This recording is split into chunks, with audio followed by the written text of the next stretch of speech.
Hello, hi everyone, and welcome to the Secure Developer. I'm really excited today. We're joined by Eric Johnson, and he's going to be talking about DevSecOps and faster feedback with security unit testing.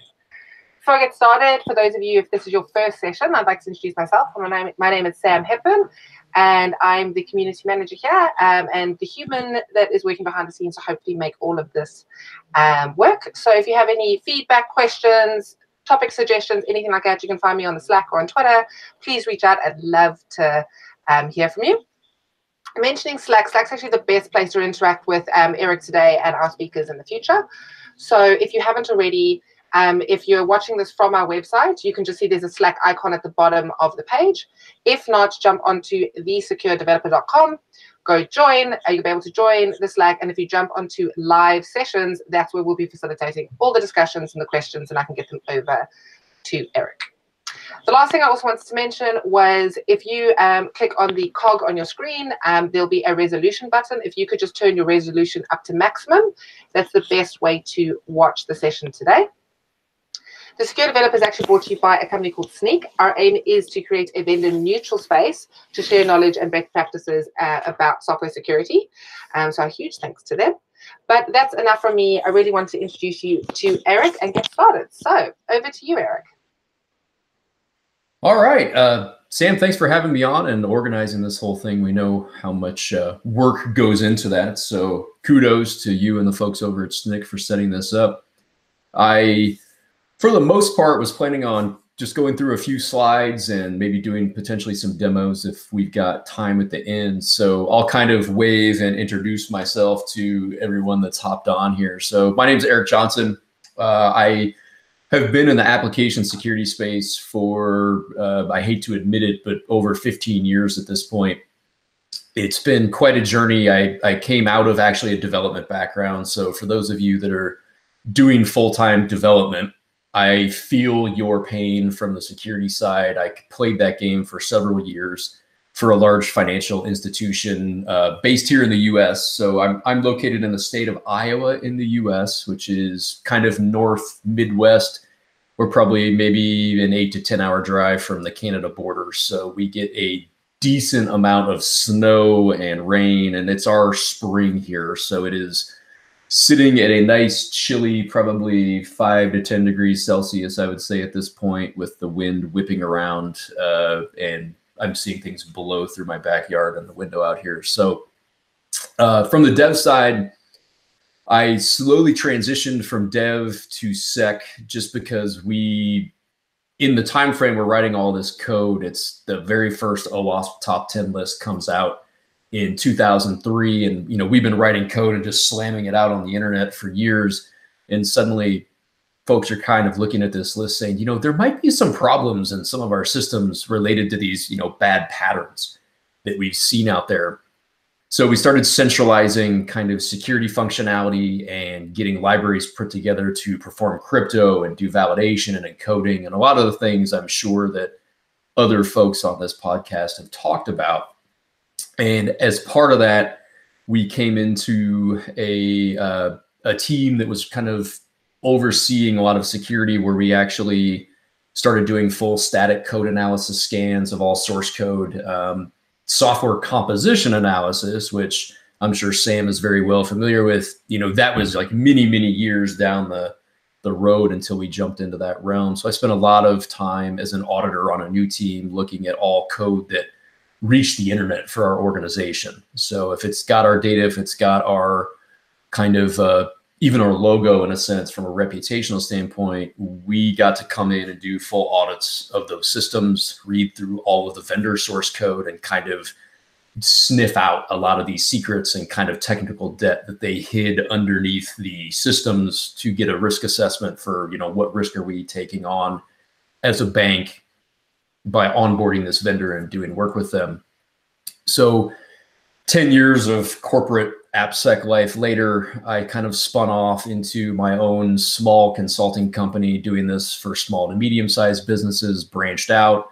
Of course, cloud, DevOps, and a lot of the more modern tooling that we're seeing enter the picture is exploding into the world. So overall, my goal has been mostly focused on DevSecOps, static analysis from a modern perspective, getting results to engineers quicker and wiring it into build pipelines. And we'll talk about a lot of that throughout the course of the session today. So let me, at this point, switch over to the slides. I'll get you my contact info and officially announce kind of what in the world are we actually going to do today. So let's swap over to our screen here, hopefully. And Sam, stop me if the screen share, messed up or if the audio goes out or anything like that.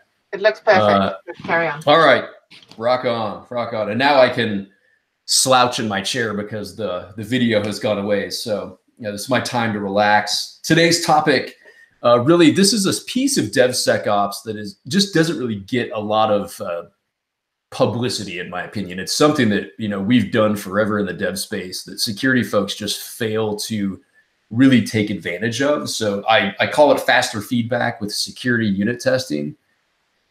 Here's the official intro slide. So let me get back to here. This summarizes pretty much everything I just told you. My current company that I'm working with is at Puma Security. We've got a modern static analysis tool called Puma Scan that fits into the DevSecOps mix by basically giving you spell check warnings in Visual Studio as you write bad code. My contact info is on the slide here. So I just joined the Secure Developer Slack channel too. So you can find me on there at emjohn20, which matches my Twitter handle. Email address on the slide. Let's go ahead and pop into the agenda here. I've got kind of 5 key sections to the topics that we'll talk about today. Really, the first section is, let's just mention DevSecOps because that's like the cool, key hipster word that everybody likes to use for just security in development and operations. And then we'll get into unit testing, converting that to security unit testing. We'll talk about evil user stories, which is kind of a really fun game that I like to play with engineers. And then I'll kind of show you how to just wire that into a very simple build pipeline to get quick feedback in your development spaces. So let's start with the DevSecOps or SecDevOps or DevOpsSec or rugged DevOps is another word for it.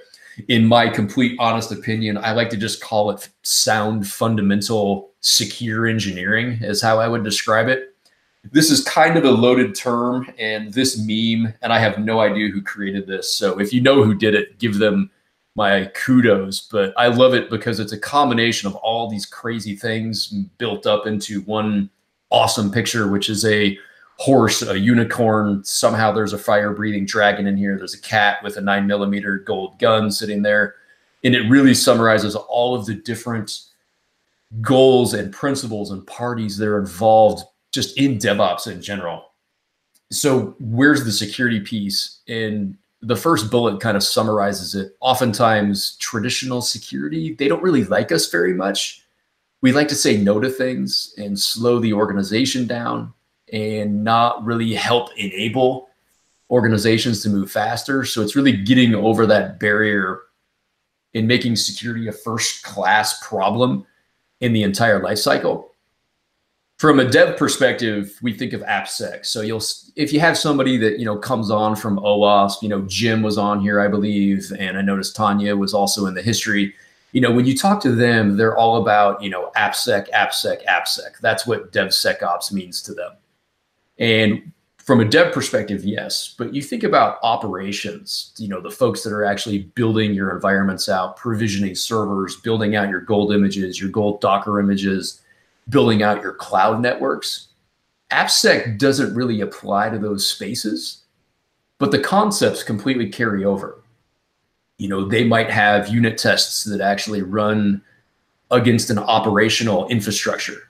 So instead of just running, let's test my Java code or my PHP code, now you're actually testing Puppet, Chef, and Ansible code to make sure that versions of packages and SSH configurations and those hardened CIS baselines, make sure that they actually meet your requirements before you create some gold Docker image or some gold, CentOS 7 box. And as your engineering teams roll into that mix, if the operations team is secure and moving as quickly as dev is, that's when we're really able to move quickly as an organization and more agile. So overall, security just has to work with dev and ops and sec. Again, compliance, audit, legal, they all come into the mix. So that is really the power behind it. The cool thing is that dev and the process behind dev, which you already know and love, you understand the entire end-to-end process. So that's kind of fun. Free resources. I always like to throw this out there whenever I'm talking about secure DevOps in any fashion. I do a lot of work with the SANS Institute, which is a InfoSec training company. I help manage their DevSecOps curriculum, which is just a loaded term. We can really talk about anything. But there's a poster that you can download. Myself and Jim Bird, who has written a lot of the really good DevOps sec books out there. He's got a free ebook on O'Reilly's. He's part of the Agile AppSec book that you can pick up as well. Frank Kim is another co-author. Ben Allen is a co-author of some of the courseware that we run. This poster was created by the four of us, plus Ben Hagen, also Ori Siegel from PureSec contributed.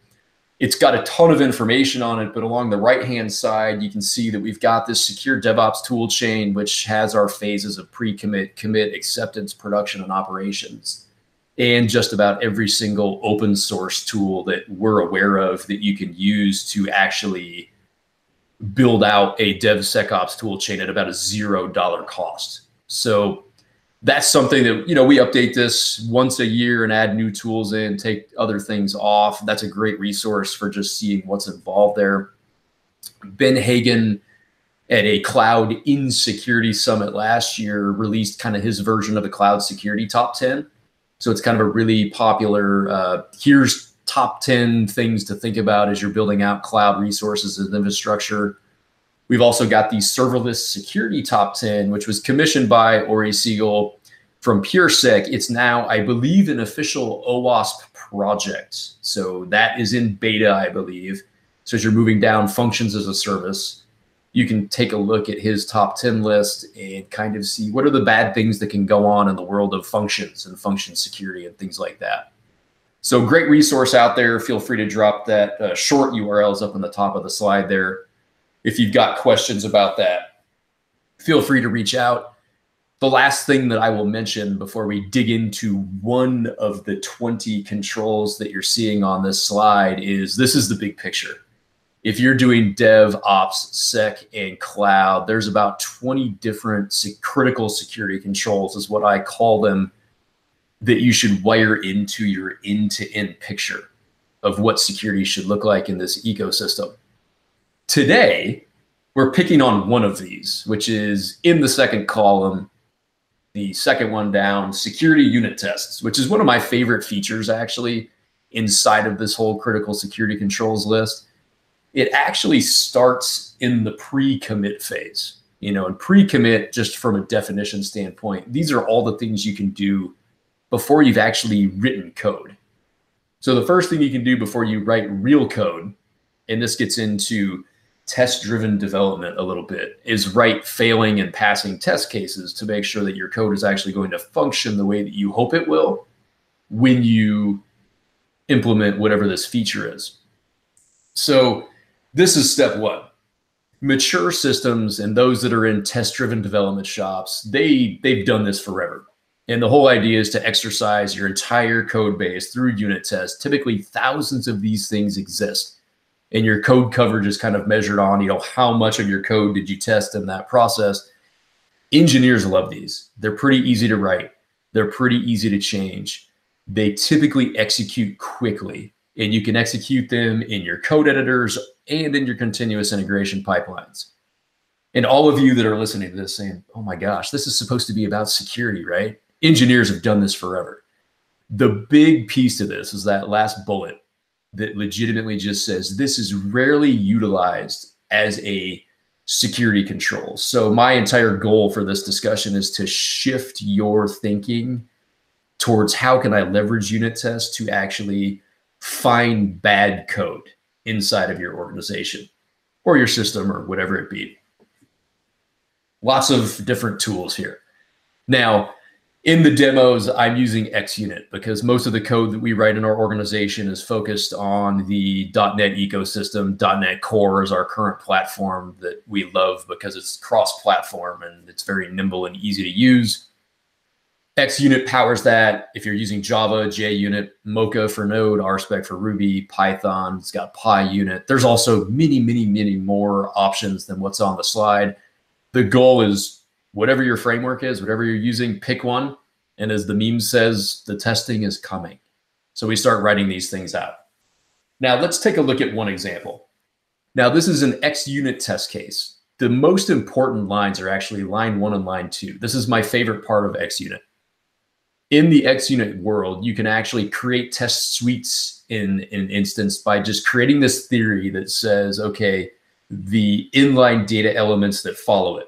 So it could be line 2, 3, 4, 5, and 6 could all pass in different arguments. Now in this happy path login, this is kind of what most engineers will actually do by default. Let's test the login functionality.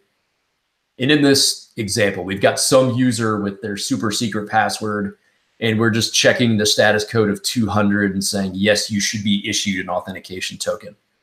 So that's the happy path.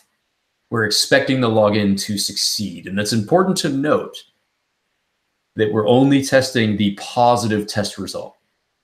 We'll get into kind of the evil side of the house in the next section. To execute this test depends on your framework. But in our example here, .NET tests, and that's going to just kick off all these test cases. And then you get, here's how many passed, here's how many failed. So that's kind of the unit testing 101 section here. We will continue to extend this, and this is where it kind of gets exciting. How could we leverage this to better security?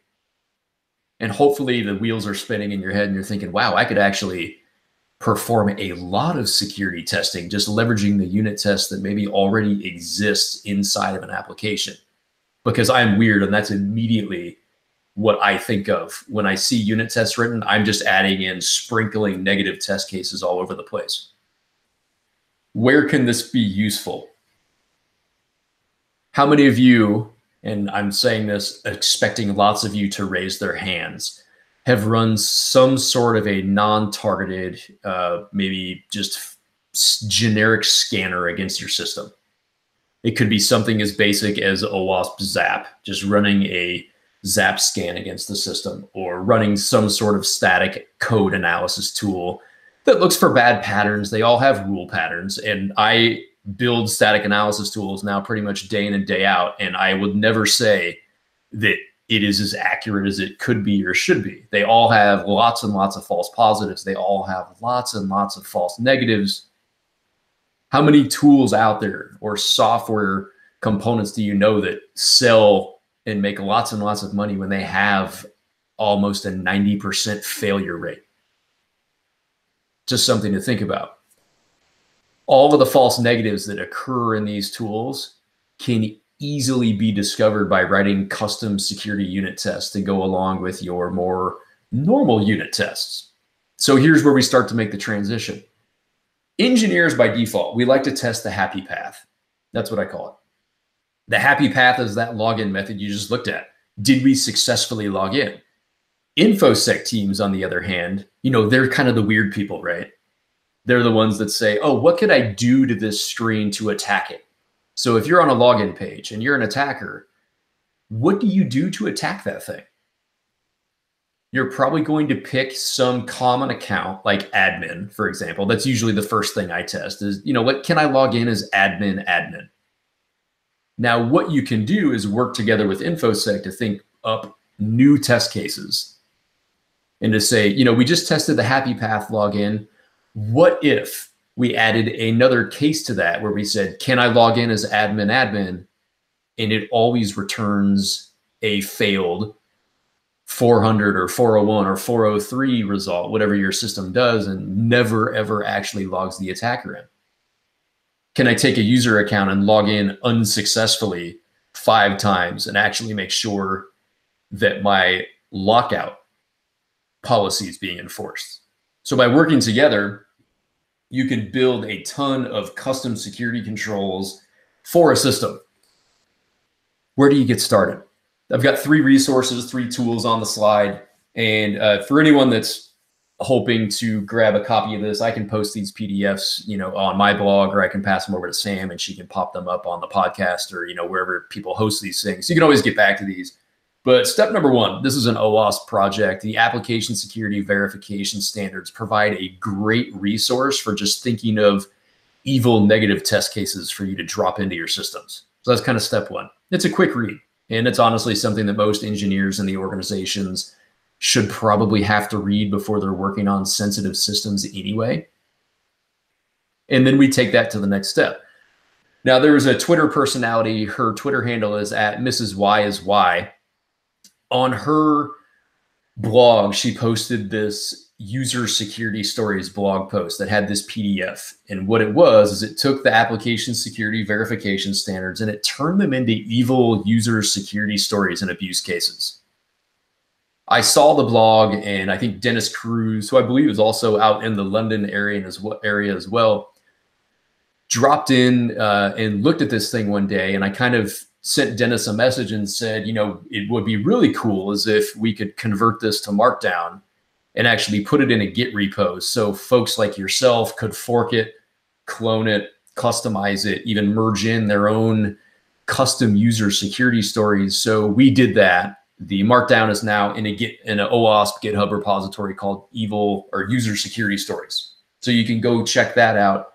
And that gives you a lot of stories to kind of think of to then implement security-based unit tests off of. I like to mention another tool called Sputter that is written by Seth Law. He's one of the co-hosts over on the Absolute AppSec podcast, which is another great podcast just for more resources related to the things that you're finding on the Secure Developer. So Seth and Ken both do a great job of getting lots of speakers on there.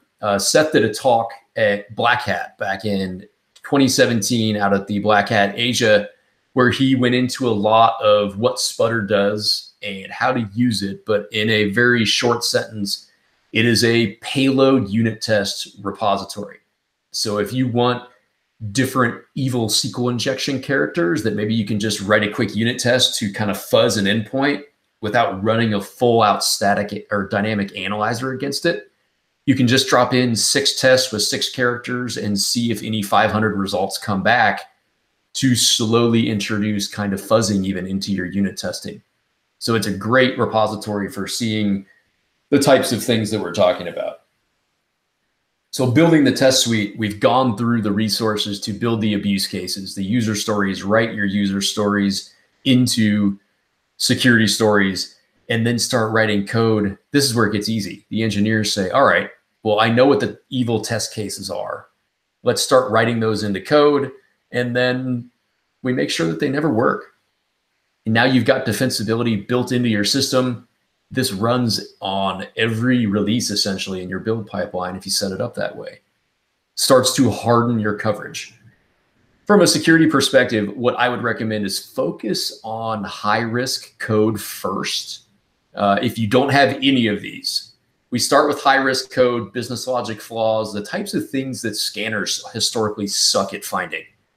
So from a business logic perspective, assume you've got some file download endpoint.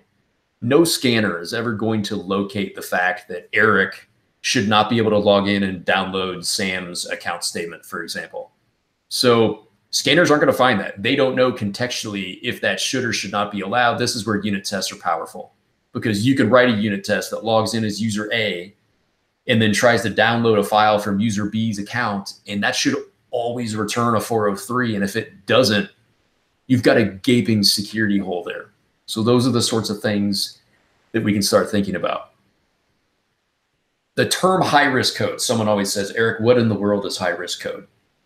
And my response is always very vague. And I say, well, it could be anything. It's what's important to your organization from a security perspective. I threw lots of examples on this slide that you can look back on. Overall, if it's dealing with users logging in, logging out, changing account values, accessing important sensitive documents, anything in the OWASP top 10, such as output encoding, input validation, your security unit tests themselves, if they're being used from a compliance perspective to maybe enforce policies, That's high risk code, because what if an engineer just shuts those off? Suddenly we're out of compliance because the test is no longer running. Anything related to crypto, hopefully it just screams that's high risk code. You want to know when that stuff changes. Infrastructure code, if you're building a cloud infrastructure in templates such as Ansible or CloudFormation or Terraform, etc., that's as high risk as it gets. And then also your pipeline definitions, the things that are actually running these kind of security controls in your day in and day out pipelines, you can't turn those off, right? Otherwise, we've kind of undone the security controls we put in place. So those are just candidates. The list is not all inclusive, just things to think about as we get into the next story here. Let's look at some examples of evil user stories. This is just to kind of get the wheels turning in your head. So circling all the way back to that happy path of login that we thought of. How hard is it to rerun that test case with a evil user security story that says failed logins should not be allowed to occur for common admin accounts? So this says, I should not be able to gain root access logging in with admin and admin. Not that we would ever ship a system with admin as the default username and password. That's never happened in real life. And I know the screen share or the webcam is off, but there's a big sarcasm blob around that comment. I don't know how many times we've seen that in the news. And this is line 3 is all you're looking at here. One line of code in a unit test could make sure that we should never be able to log in as this system as admin and admin. So you've got, here's a username, here's a password. The status code is now saying it has to always return a 400, and the JWT that comes back should always be null. We should never get valid creds with admin and admin. That's how simple it is to implement that security unit test. One line of code. Now we don't have to worry about admin and admin anymore. And you just keep playing the game. As an attacker, I shouldn't be able to vertically escalate my privileges. This is another item that's really difficult for just canned dynamic and static analysis tools to locate. So let's say you've got some role or some principal that's allowed to approve invoices and payments that come in from customers. This may be taken from a system that I operate in on a regular basis. And this is one of our unit tests in there. You've got the quote admin account or the privileged account logging in on line 2, approving some invoice. The status code should always be 200. That's the happy path. So think about your negative test case. The lower level user. So we'll pick on Sam again because she set this whole thing up. So we can log in with Sam and her super secret password. And Sam's response should always be a 403. She doesn't have the entitlement or the privilege to actually approve that invoice. Now you've covered vertical access control in a unit test. That endpoint will never be vulnerable to that sort of escalation attack. We know that the entitlement check is there. We'll keep playing. Here's my file download example. It's like I knew this was coming when I gave that as an example earlier. So let's take a look at this. You've got, again, the super secret admin logging in there. In this case, we're trying to actually, go in and download some file, for example. Let's check vertical access control, and we'll make sure, again, 403 has to come back. So these sorts of vertical and horizontal checks can easily be done here. Let's take a look at this is from Seth's payload repository. Now this is getting into kind of some next level stuff. SQL injection, we've got other ways to find this. My whole point is that you can send evil data to your systems using these same sort of techniques. So if you don't have the time in your build pipeline to scan for SQL injection with a dynamic scanner, let's just say it takes too long. If you deploy code 50 times a day, you don't have the ability to run a scanner that takes 3 hours to complete inside of your automated pipelines. This runs very quickly. What we can do is say, let's send in a request here. Now this is actually passing in some sort of evil value for that payload.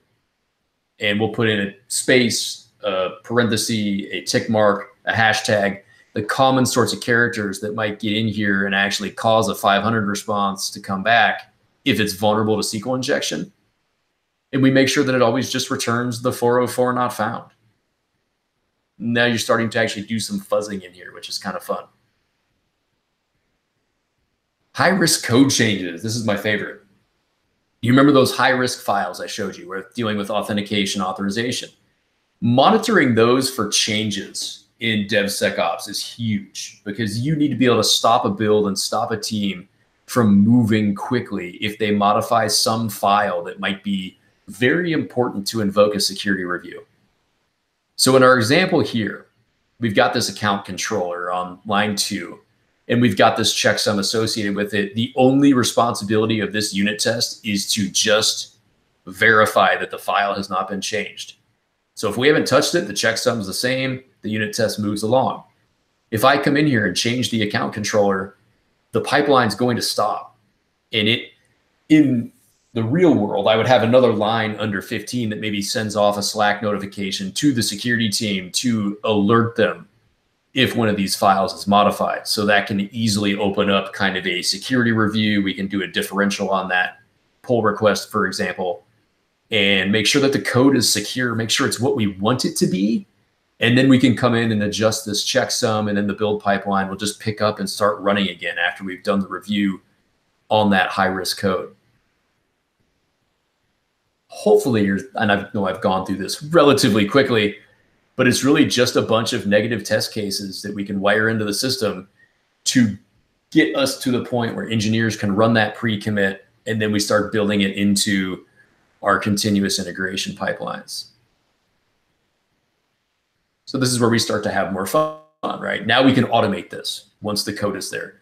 And I've got some examples set up. So after we go through this quick section, I can kind of pop up, VS Code in a Jenkins box if you want to take a look at that, or if you have lots of fun questions, we can kind of go through that. Sam, anything that is pressing on the board right now that we should pause and maybe take a look at?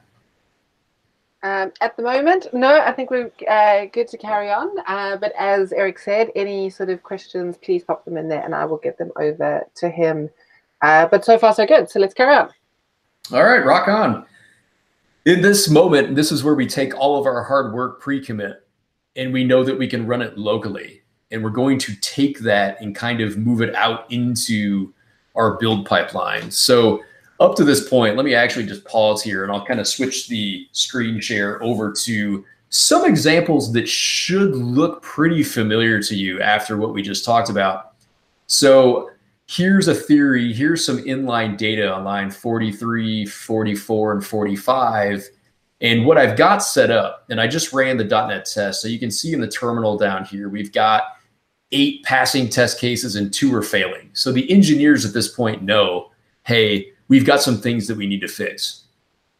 So let me actually get rid of line 45 and we'll bring in the actual real security unit test case here. So now we're making sure, and this could be Sam's account, it could be whatever you're just playing with that might be that super secret account. And we're saying, look, the admin should never be able to log in with a password of admin. Notice we've got the 400 bad request status code that we're expecting. The JWT false basically is saying that this should never be issuing a valid JWT. So if we run our .NET test method here against our new code, what we can do is actually validate, yes, we should start passing this negative test case again. So we still have one additional one that I'll talk about here in a moment. Now we've run our test case. Notice now we've got 10 official tests, 9 are passing. We're still failing one of them, which is our high-risk code change. So I put in a bad hash here. So if I scroll up through this input, let's take a look. It says the expected result was this hash, but the real result was this ADF hash. So let's copy that. We'll go into our high-risk code test here and zip over to our hash value and update this. So pretend in the real world, I just did the security review on the authentication controller. I checked out the changes, made sure that maybe one of the interns or somebody that doesn't really understand the login, logout functionality very well didn't do something that was going to compromise us from a security perspective. I'm comfortable with the new contents of the file. I just update this test case, run it again. We'll let this kick through. And in theory, if all is well, we should have clean results at this point. So we can let this go. Notice now we've got 10 tests, 10 are passing. We validated all of this is good in our build pipeline. Engineers at this point were comfortable with the security review. So I'll put a commit in here, security review fixed failing security unit tests. I can't type at all. That's one of the bad parts of doing demos, is that typing is just on display for everybody. So we've committed that. Let's push this out to our repository. And now our code changes are staged up for a pipeline to take over. And this kind of gets into the audit side. So we validated everything locally. We trust our engineers to do the right thing. You need an audit trail that says we are doing this regularly. And that's where it gets into the continuous integration piece of the house. So let's take a look at this. This is a prerequisite for doing anything I'm going to describe coming up. You need to actually have tests, and you need to execute them inside of your build pipeline. So that commit I just made triggers the automated pipeline. We'll re-execute the unit test, which is going to give fast feedback to engineers and the security folks. If you have certain security unit tests and they've got them logically organized in some sort of a namespace or a package, you can easily query those out and just notify security specifically if any of these fail. What you end up with is just continuous security compliance. This is where your auditors will look at these reports, your security team's looking at the reports, engineers, you know you're always looking at your unit test reports, because if you break one of these or if you fail one of these, you know you've broke the build and you have to go buy beer at happy hour on Friday for the rest of the dev team. At least that's how we play the game here in our organization. So nobody wants to fail the pipeline. Generating the results. We'll take that .NET test command. We need data. The pipeline has to operate on some sort of result. So we can output it to this TRX logger in this ecosystem. Could be JUnit, could be XUnit, whatever the format is. We need it in a format that the pipeline can parse, digest, and make intelligent decisions based on the results. So as we run the logger, we'll get this XML file. It looks similar to this. So you've got, here's how many tests, here's how many passed, here's how many failed. And then the pipeline can parse that. Now I'm taking this to the next level. All of my build systems essentially operate inside of containers. So I use Docker to just run a job, and then the container just dies and goes away. So I don't have to operate build servers standing up and running 24/7. So this is a Docker file that's taking the Docker image, copying the source code and the test code into the container, running a build on it, and then the very last line, that entry point, that is the .NET test, set the logger to output the XML file. And I can show you this in the pipeline here in a moment. I go into our pipeline, which I'm using Jenkins in this demo. You could use anything. You could use TeamCity, you could use Circle, you could use Azure DevOps. Jenkins I typically use because it's free, it's open source, it's one of the most popular CI systems on the planet from a plugins perspective. And I just execute a couple shell commands to do a Docker run, use that image, run my test suites, and now I've got an XML file sitting there that I can parse. In the post-build phase, we grab that TRX file, and we know it's an MS test file, and we'll just set a threshold, say if any of these fail, the pipeline has to stop. So we're getting into just standard more DevOps, but we're implementing all of our security unit tests that have been built in that pre-commit phase. So now we're kind of integrating dev and security and ops all into the same process here. The end result, that's what all of our hard work does. So looking at the test results, we've got this API. We know the unit tests are failing in the screenshot. We're in that default state I just showed you. We've got 10 total tests, 2 are failing. Notice that we are red. We have to fix that. So in the graph to the right, you can see trending and all the fun things that are going along with that. Now we can actually kind of take a look at what this is doing in our more fixed environment. So I will kick this build off again. We can kind of let this run. And in theory, if the demo dragons are going to work with me instead of against me, we should see the unit test go from 10 and 2 failures to 10 and 0 failures. My Encore scan, by the way, that's running next, which is completely unrelated to this topic and is more of a container security scanner, is going to fail miserably. So we should at least get past our unit test step and see the trending moving in the right direction. So that is the pipeline doing its thing. We'll let this pause for a moment, and then I'll kind of just explore this, and we can kind of open it up for questions. Let's do this while that's running instead of waiting for it.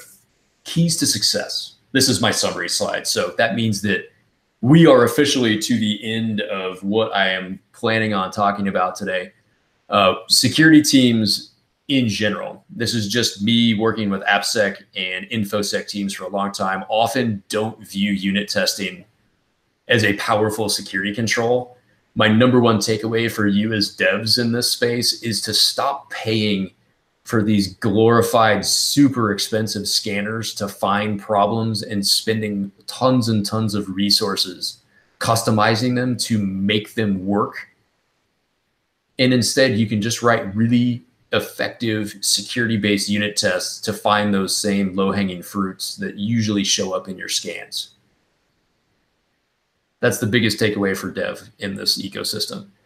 Software engineers are great at these. Work with InfoSec, take the security team or the engineers out to lunch, for example, and just talk about abuse cases for a bit, figure out what you need, then wire them into your security scanner, start monitoring your high-risk code for changes, and leverage unit tests to do that. So overall, that's kind of the key bullets, the key takeaways from today. At this point, I'll leave it on the summary slide, and let's see if our pipeline worked. Let's see. Hey, look at that. So now we've got 10 test cases, 0 of them are failing. Now, I mentioned the Encore scan would fail. That's for a different topic for a different day, Sam. We'll maybe continue this game later at some other point in time and talk about containers or any other component analysis scans that are out there. But let's look at our trending here. Notice our chart looks much better now. We went from 1 failing to 2 failing, the most recent build. Nobody's failing. Everybody's happy. You can always get the report artifacts out of your build pipelines as well. Auditors love this stuff when you can prove that security is always being achieved in this ecosystem. The Jenkins task is here. I'm happy to send this information over to anyone that wants to see it. But as you can see, as I scroll down here, the Docker commands I showed on the slide, pretty much verbatim. We're just doing a Docker run, running that unit test. Here's the post build action that processes those results and gives us the data. So that's kind of just some Jenkins kung fu in a nutshell. For any of you that haven't got to play the DevOps game yet, I'm happy to answer questions about really any of the above at this point. I'll leave the slide up on the screen. And Sam, I guess at this point, I'll let you open it up for just chatter and whatever anybody wants to discuss. Amazing. Thank you, Eric. I think we have a question coming through. I see someone typing away, but let's give them a minute. And if anyone is listening, don't forget to jump onto the live session channel on the Slack, and we can answer those. I know you mentioned you had quite a few resources. So if you want to send them to me, we can put them in the show notes of the session as well on the website, Eric. And then everyone can access all those all that information. But yeah, really, really great talk. Let's see if this question has come through. Let's give them a few more minutes. You know who you are typing away. If you want to push enter, I'll be able to see your question. But thank you. Oh, here we go.